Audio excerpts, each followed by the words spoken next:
Hello students, today's topic is Pythagoras theorem of class 10th। आज हम लोग Pythagoras theorem करने जा रहे हैं क्लास 10th। ये काफ़ी टाइम बोर्ड एग्ज़ाम में पूछा गया क्वेश्चन है, आपका मोस्ट आईएमपी क्वेश्चन में आता है ये ट्राइंगल चैप्टर का क्वेश्चन है, थ्योरम है ट्राइंगल चैप्टर का, क्लास 10th की बुक का। Okay, first of all we will understand what is Pythagoras theorem. पहले पाइथागोरस थ्योरम होता क्या है, फिर इसका प्रूफ हम लोग समझते हैं कैसे आता है। पाइथागोरस थ्योरम होता है जैसे कि कोई भी हमारा राइट एंगल है, ये राइट एंगल है, इसके सामने जो होता है, एग्जैक्ट सामने जो होता है उसको हम लोग हाइपोटेनियस बोलते हैं और हाइपोटेनियस बोलते हैं। ओके, और हाइपोटेनियस के अलावा जो बाकी साइड बच गई उसको बोलते हैं हम लोग साइड। ओके, तो इसका रूल होता है कि ये जो सामने की आपकी स्लैंट मतलब स्लाइड जैसी बन रही है, इसका square hypotenuse square is equal to side का स्क्वायर, दोनों साइड का। ठीक है, मतलब ये साइड का स्क्वायर और ये साइड का स्क्वायर, मतलब इस वैल्यू का स्क्वायर करने के बाद इस वैल्यू का स्क्वायर करने का, दोनों को प्लस करने पे इसका जो है इसकी वैल्यू आएगी, वो भी स्क्वायर में आएगी वैल्यू। ठीक है, वो भी वैल्यू उसका भी किसी का स्क्वायर होगा वो वैल्यू। Is it clear? अब यहाँ पे हम लोग समझते हैं क्या है पाइथागोरस थ्योरम। पहले हमें क्वेश्चन में गिवन क्या है, let's understand what is given. Given हमारा ये ट्राइंगल है, ये आपका राइट एंगल ट्राइंगल है। ठीक है, ये राइट एंगल, इसका राइट एंगल ट्राइंगल मतलब होता क्या है, it's means that any one angle is 90 degree. कोई भी हमारा एक एंगल जो है इस ट्राइंगल में 90 डिग्री होगा। यहाँ पे हमें गिवन है एंगल बी जो है आपका 90 डिग्री, मतलब ये ट्राइंगल आपका इस तरफ, सही में अगर बोला जाए तो ये आपका ट्राइंगल बनना चाहिए इस तरह, और इसमें आपका ये 90 डिग्री गिवन है हम लोग को। Is it clear? 90 डिग्री। और अभी फिर इसका प्रूफ क्या करना है हमें, ए सी स्क्वायर, ए सी मीन्स हाइपोटेनियस, ये हाइपोटेनियस हो जाएगा आपका। ओके, टीनियस, और बाकी सब साइड, मतलब इसका स्क्वायर किसके इक्वल होना चाहिए, इन दोनों के साइड का स्क्वायर करने पे, मतलब ए सी स्क्वायर इक्वल टू किसके बराबर है, इन दो, इसका स्क्वायर प्लस इसका स्क्वायर, दोनों की वैल्यू प्लस करने पे आएगी। ये हमें यहाँ पे प्रूफ करना है। तो चलो प्रूफ करते हैं। Let us draw B D perpendicular A C. हमें बी डी बनाना है, बी डी आपको दिखाई दे रहा है, draw B D, it is perpendicular to A C से परपेंडिकुलर, मतलब ये भी 90 डिग्री बना रहा है। Is it clear? ओके, अब यहाँ पे क्या है, ये आपका दिखाई दे रहा है आपको now A D B is similar to A B C, मतलब ए डी बी जो ट्राइंगल है आपका ए डी बी ये जो ट्राइंगल है आपका किसके सिमिलर है, इसके similar, A B C. Is it clear?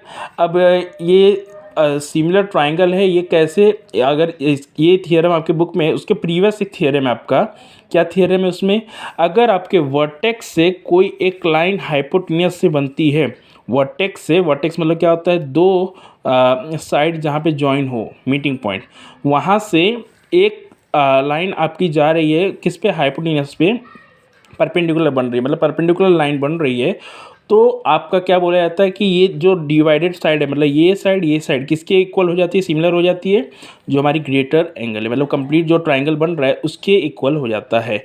ये आपका आई थिंक मेरे हिसाब से 6.8 होगा, तो आपके टेक्स्ट बुक में 6.7 होगा, मतलब प्रीवियस थियरम आप खाली रीड कर लेना। ओके, एक बार ओवरव्यू करके उसको अंडरस्टैंड कर लेना।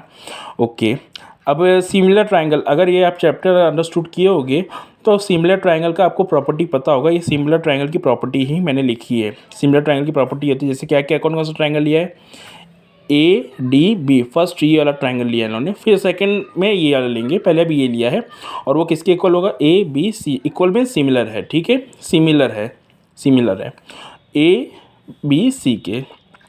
Is it clear? ओके, अब सिमिलर ट्राइंगल होता है तो उसकी एक प्रॉपर्टी होती है, वही प्रॉपर्टी मैंने लिखी है। अब अगर आपको नहीं समझ में आया तो आप पहले सिमिलर ट्राइंगल्स की प्रॉपर्टी अंडरस्टैंड करो। करस्पॉन्डिंग साइड्स आपके प्रोपोर्शन में होते हैं, सेम प्रोपोर्शन में होते हैं, वही चीज़ मैंने यहाँ पे लिखा है। ये आप अंडरस्टैंड पहले करो सिमिलर ट्राइंगल की प्रॉपर्टीज, देन आप ये आपको समझ में आएगा। तो A D upon A B, और सामने ट्राइंगल में मतलब A D upon A B, इस ट्राइंगल में क्या हो जाएगा, A B upon A C, ये हो गया।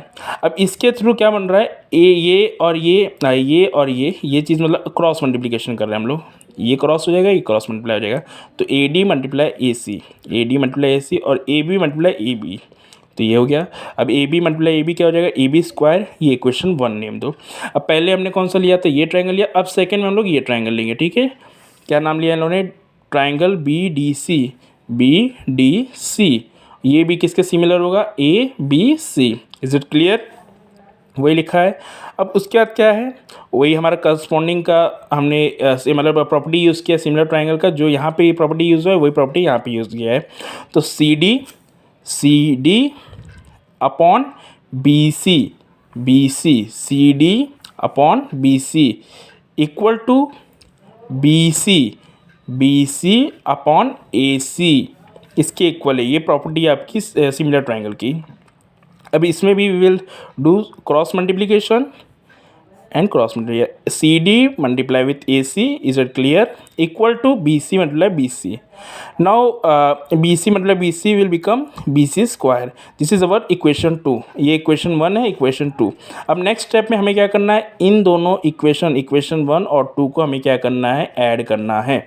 तो देखते हैं क्या कर रहे हैं। पहले यहाँ पे इक्वेशन 1 में क्या है, यहाँ पे A D dot A C, are you able to see this, first one मैंने what I have written A D adding 1 and 2, मतलब इक्वेशन 1 और 2 को ऐड कर रहा हूँ, तो A D plus C D dot A C, ये चीज़ लिखा है, इक्वल टू, अब ए सी डॉट डी ए सी किसके इक्वल है, इक्वेशन 1 में देखो ए बी, और ये किसके इक्वल है, ये मतलब लेफ्ट साइड दोनों प्लस हुआ है और राइट साइड दोनों एक साथ प्लस हुआ है, इस चीज़ क्लियर हो गया आपको।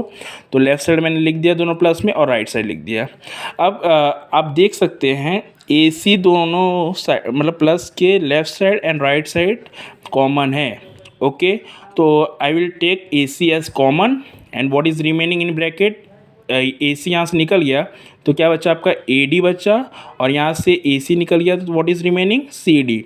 नाउ यू आप ये देख सकते हो clearly, A D, are you able to see this, A D and C D, A D and C D या फिर डी सी, ये और ये दोनों को प्लस करने में क्या हमारा ए सी बन रहा है, मतलब इतना और इतना प्लस करने पे ये पूरा कंप्लीट बन रहा है, ओके।